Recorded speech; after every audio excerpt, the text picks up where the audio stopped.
Welcome back to In Ohio Country Today. With me, I have Tom Harp, and Tom is the president of the Chapter 6 of the Ohio International Harvesters Collectors Club. That's correct. And Tom, can you tell us a little bit about yourself and tell us a little bit about the Ohio Club of the International Harvester Collector?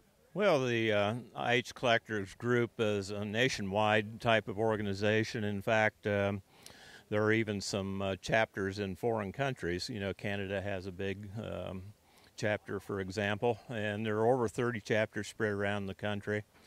And being Chapter 6, we were the sixth chapter to have formed back in the early 80s. Tom, as we talk about the history of these tractors, and we're here at the Farm Science Review, and tell us a little bit about your background and your passion for International Harvester and how you got in the chapter and those kind of things. Okay, well, I think most people that collect tractors collect a certain brand for a reason, and my reason for collecting International Harvester is because essentially that's what I grew up with.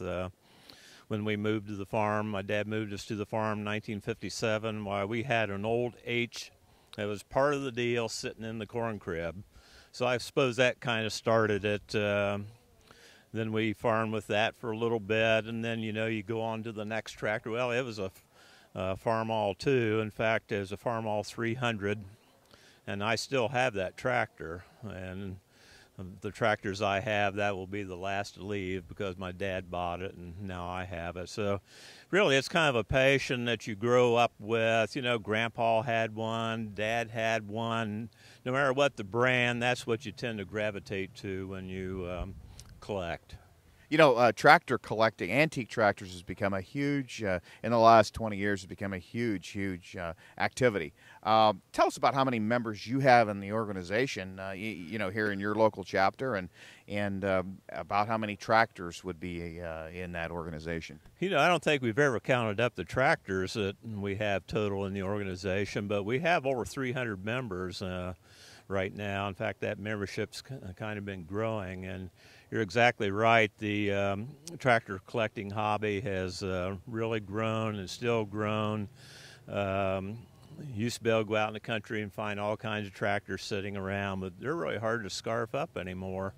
And it's because people are into it. I know when the stock market took a big drop here the last couple of years, and of course rebound a little bit now, but I know my tractor collection didn't lose 40% of value during that time, and I think a lot of people are putting their money now into things that they can go out here and touch and feel, and the collector market has been real strong, really. You're talking about your personal collection and the value of that not losing. How many tractors do you have in your collection, Tom?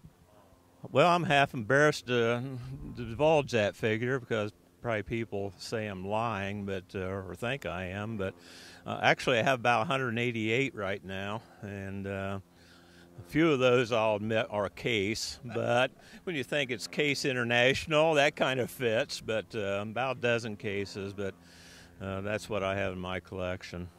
You and I were talking earlier, about, as people get older and a lot of the older members, are no longer with us, there's a lot of history with a lot of this, of a lot of these tractors and a lot of this equipment. It's kind of important that people learn the history and the younger people start learning this history.